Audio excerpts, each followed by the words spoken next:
મહત્વના સમાચાર સામે આવી રહ્યા છે। સીબીઆઈએ ડીબી સ્ટોક સ્કેમને અંદર મોટી સફળતા પ્રાપ્ત કરી છે।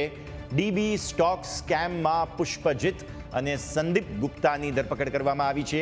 ડીબી સ્ટોક સ્કેમમાં આ બંનેની મુખ્ય ભૂમિકા હોય તેવી વિગતો સામે આવી છે।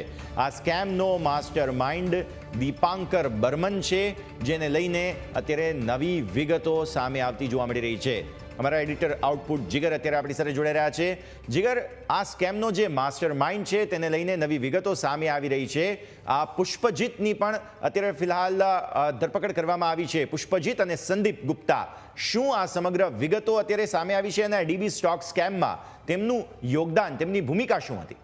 यश एक मोटी सफलता सीबीआई ની આજે તમે જુઓ કે પહેલા આપણે ચોકસીના સમાચાર આપણે બ્રેક કર્યા, ત્યારબાદ આ એક મોટા સમાચાર કે જે ડીબી સ્કેમ હતું, ડીબી સ્ટોક સ્કેમ, એ સૌથી મોટું સ્કેમ હતું ને એની અંદર એક મોટી સફળતા મળી છે। આખું ગુવાહાટીથી આખું આ સ્કેમ છે ઓપરેટ થતું હતું ને એની અંદર દીપાંકર બર્મનની એક ભૂમિકા હતી અને એ પણ અહીંથી આખું ઓપરેટ થતું હતું ગુવાહાટીથી। અને સાથે અહીં પુષ્પજીત અને સંદીપ છે, એ બંને જે ફોર્મર આ જે પુષ્પજીત છે એ એક્સિસ બેંકનો મેનેજર હતો અને એ બેંકમાંથી ગુવાહાટીની જે બ્રાન્ચ છે ત્યાં રેવાહારી કરીને બ્રાન્ચ છે ગુવાહાટીની, ત્યાં એ એક્ટિવ હતો અને એની અંદર આ સીબીઆઈનું આખું આ જે ઓપરેશન હતું એમાં સફળતા મળી છે। સીબીઆઈની તપાસમાં દીપાંકર જે બર્મન છે એ અને તેની ટીમ એક પોન્જી સ્કીમ ચલાવતી હતી, જેમાં લોકોને વધારે રિટર્ન આપવાની લાલચ આપવામાં આવતી હતી ને જે રૂપિયા જમા થતા હતા એ કંપની 5 અલગ અલગ જે જગ્યાઓ હતી એટલે કે ડિપોઝિટ સ્કીમ ચલાવતી હતી અને એની અંદર કુલ 400 કરોડથી વધારેનું આ એક મોટું કૌભાંડ હતું અને એટલા કરોડ જ્યારે કૌભાંડ હોય ત્યારે લોકો પણ છેતરાયા હતા। અને આ ઘોટાળામાં કોણ કોણ સામેલ છે? એક મોનાલિસા દાસ કરીને હતા, જ્યારે આરોપી તરીકે તેને રજૂ કરવામાં આવ્યા। ચાબિન બર્મન, દીપાલી લાલુદકદાર અને ચાર્ટર્ડ એકાઉન્ટન્ટ મુકેશ અગ્રવાલની પણ અહીં સૌથી મોટી ભૂમિકા હતી। બીજું કે આ આરોપીઓની ચાર્જશીટ પણ પહેલા કરવામાં આવી હતી। સીબીઆઈ માસ્ટરમાઇન્ડ દીપાંકર બર્મન અને તેની સામે જે આઈપીસીની કલમ છે બીએનએસ, તેની જે અલગ અલગ કલમો છે એના હેઠળ તેની સામે ચાર્જશીટ દાખલ કરી છે। બીજું કે સીબીઆઈએ અત્યાર સુધીમાં 20 જેટલી ચાર્જશીટ દાખલ કરી છે, તેમાં અસમ સરકારના સીબીઆઈએ કુલ 41 જે ઘટનાઓ સામે આવી, 41 કેસ સામે આવ્યા, તેમાં 35 એફઆઈઆર દાખલ કરી છે, જ્યારે 20 જેટલા મામલાઓ હતા તેમાં ચાર્જશીટ દાખલ થઈ ચૂકી છે અને જેમાં અનેક જે સંડોવાયેલા લોકો છે તેમની ભૂમિકા અલગ અલગ પ્રકારની હતી।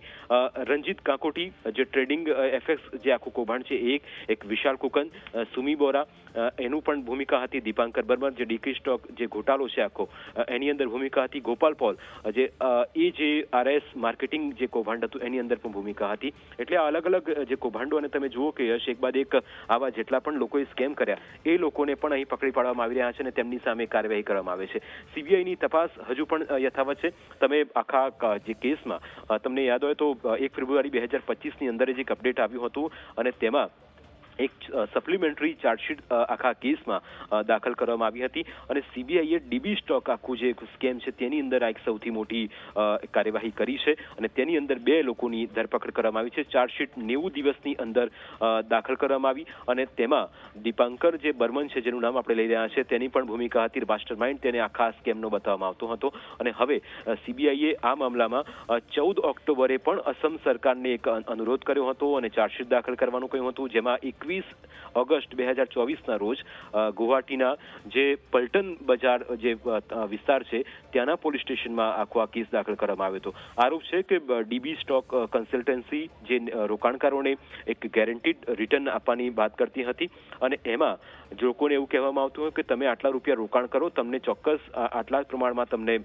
રૂપિયા રિટર્ન મળશે અને એમાં આ જ લાલચમાં આવીને જે રોકાણકારો હતા તેમણે 100ના સ્ટેમ્પ પેપર ઉપર એક ફરજી સ્ટેમ્પ પેપર બનાવવામાં આવ્યું હતું।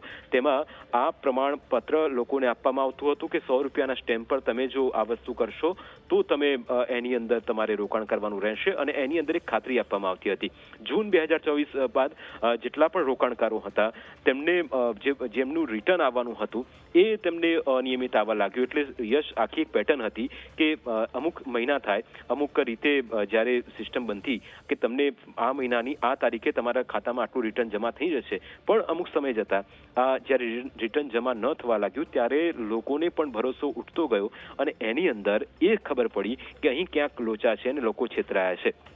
એટલે આ કેસમાં આ જે વિગતો મળી.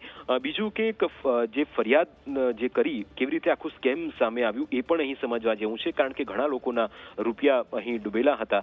અને એક જે ફરિયાદ કરતા છે એણે એક આરોપ લગાવ્યો કે તેણે 1 કરોડનું પોતાનું એક રોકાણ કર્યું હતું અને એના ઉપરાંત હજારો એવા રોકાણકારો હતા જેમણે અલગ અલગ કંપનીમાં પોતાના રૂપિયા લગાવ્યા હતા અને ત્યારબાદ તેમના જે રૂપિયા હતા એ લઈને આ જે સ્કેમર છે એ ફરાર થઈ ગયા હતા.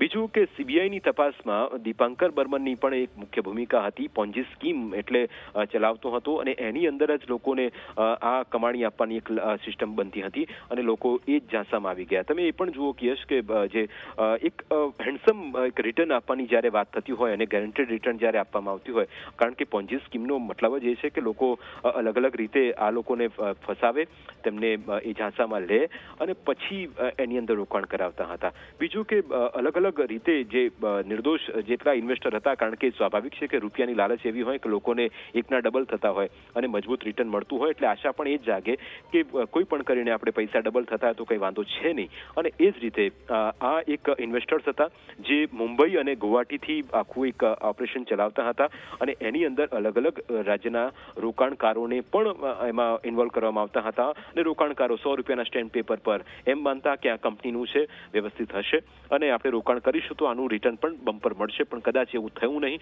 કેટલાક લોકોને મળ્યું શરૂઆતના સમયમાં, જેમ પોન્જી સ્કીમમાં થતું હોય છે એમ.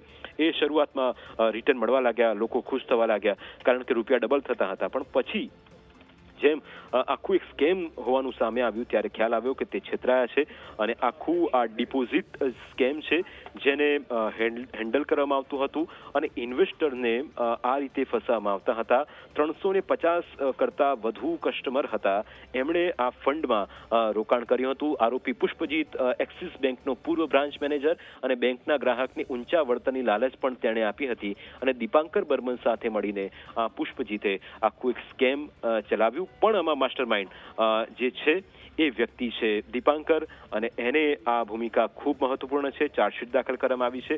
સીબીઆઈએ ઓલરેડી એક ચાર્જશીટ દાખલ કરી છે અને એમાં દીપાંકર બર્મન જેની સાથે જે ફિનાન્સ મોનાલિસા દાસનું પણ નામ છે અને સાથે તેના પેરેન્ટ્સ છે એ ચાબીન બર્મન અને દીપાલી બર્મન એની પણ ભૂમિકા છે. મુકેશ અગ્રવાલ ચાર્ટર્ડ એકાઉન્ટન્ટ છે જે આખું આ કૌભાંડની અંદર તેનો પણ સૌથી મોટી ભૂમિકા હતી. ઓનર છે ડીબી સ્ટોક એક્સચેન્જના અને એને આ સાથે મળીને અંદાજે 10,000 લોકોને અલગ અલગ રાજ્યોમાં અલગ અલગ દેશોમાં લોકોને ફસાવ્યા અને સાથે 400 કરોડ કરતાં વધુનું એક સૌથી મોટું એક કૌભાંડ હતું અને એની અંદર સીબીઆઈને આ સૌથી મોટી સફળતા મળી છે. યસ, બિલકુલ. ખૂબ ખૂબ આભાર જીગર આપનો અમારા સાથે જોડાવા માટે. તો ડીબી સ્ટોક સ્કેમમાં આખરે હવે જે મુખ્ય સૂત્રધાર છે, બંનેની મુખ્ય ભૂમિકા છે, તે બંનેની ધરપકડ કરવામાં આવી છે.